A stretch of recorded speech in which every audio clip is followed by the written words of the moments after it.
So, Alan, I want to be very clear about what you just said. They admit in the literature that it can cause the autoimmune response. And you're right. You're injecting live virus into the nasal passages, into the lungs, which can then cause the autoimmune response. And Reuters is out ahead of it saying there's going to be lots of deaths, but it's after you take the shot, but it's not the shot. Now, how obvious is that? Yes, it's very obvious. And again, it's twofold, as you say, that it is to train us to take the annual shots and boosters for the rest of our lives. That's what they said at the World Health Organization 2006 meeting. All right. I hope you're wrong, Mark, but we at least know they're setting the precedent for the big soft kill that's coming. But we're going to find out the next few months here, buddy. It doesn't look good, I'll say that. I mean, they admit it's live virus they're putting into 10 million morons. Let's go ahead and talk to John in Arkansas. John, you're on the air. Go ahead. Hi, Alex. This is John. I spoke to you about the police stopping me and trying to get me to take the shot. Yeah, tell us about that again, because expand on that. Yes, I was on my way home from my girlfriend's house, and a police officer here in Little Rock stopped me. He was like, "Hey, how you doing?" He's like, "Oh, it's a little late to be out," and I was like, "Yeah, it's okay. I'm just coming from my girlfriend's house." Oh, it's a free country. You know, the guy's got to ask you why you're out at night. You know, you're a slave. Go ahead. And he was like, "So have you gotten your flu shot yet?" I said, "No."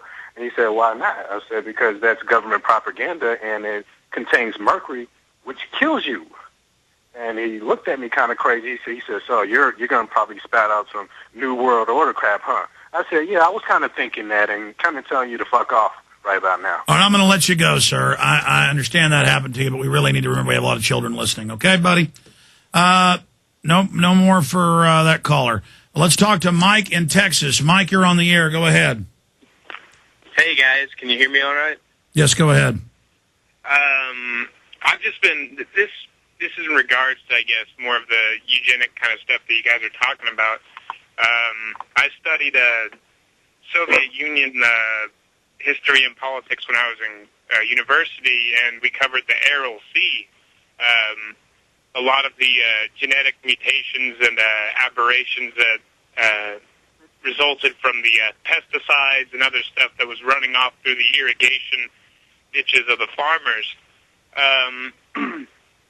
I'm just curious to know if a lot of the similar stuff is being put into this kind of GMO foods and fast food and other stuff. Incredibly good point. Let me briefly say that they've done studies where over 90%, I want to say 97, but you can pull it up, of people in India, of the sewage systems have the SV40 live cancer virus. They don't just inject this in people. It then spreads and mutates in us as incubators, as Alan was saying. Now, I've interviewed genetic engineer after genetic engineer, guys making millions a year, guys who were running whole facilities, and they would find that they would be told by other engineers, they were just running plants, to make the potato this way, the tomato that way, insert this gene, and they noticed, we've had them on the show over and over again, that it was a combination change that would change other things and produce a pharmacological crop, that's what it's called, pharmacological crops, that would also sterilize all the guinea pigs and rats they tested it on. And so, yes, and that's what they've said. They're going to have food crops that already have them with vaccines in them, with live viruses in them, and that the very GMO, it's already going on. Alan Watt. Yes, I also have information. It's up on websites inside the United Nations that they were into crops for the last 15 years for third world countries, especially all kinds of stuff, including corn, that would actually help sterilize the people and bring down the population rate. You find Rockefeller himself is in charge of the rice campaign. I think they call it the Golden Rice Campaign. That's genetically modified rice too for all these countries. It's now being imported back into the U.S. and other countries too. Well, this stuff also was designed also to lower the sperm in the males, etc. Yeah. That's stuff on their own sites. Alan, I was going to do some financial news in the final segment, but I want to hold you to the very end so we can take a few more calls. Are you game for that? Yes. 10 more minutes. Okay. Let's take another call here. Let's talk to Mike in Texas. Mike, you're on the air. We'll just talk to Mike. Lloyd in Connecticut. Sorry. Lloyd, go ahead. How you doing, Alex? Good. A friend of mine's wife works for a big HMO, And 3 years ago, they had a meeting, and they discussed the flu. And her husband got so paranoid, he went out and bought dried food. So, you know, how can they know that far in advance unless it's planned, you know? Sir, in January, we had emergency managers on and documents from major states where they were saying in November, December, millions were going to die. I'm not saying that's going to happen. The feds were telling police departments the citizens will attack you in the winter. So they're clearly getting ready for something. They're testing the water. I don't know. But, yes, this is all pre-planned. Alan Watt.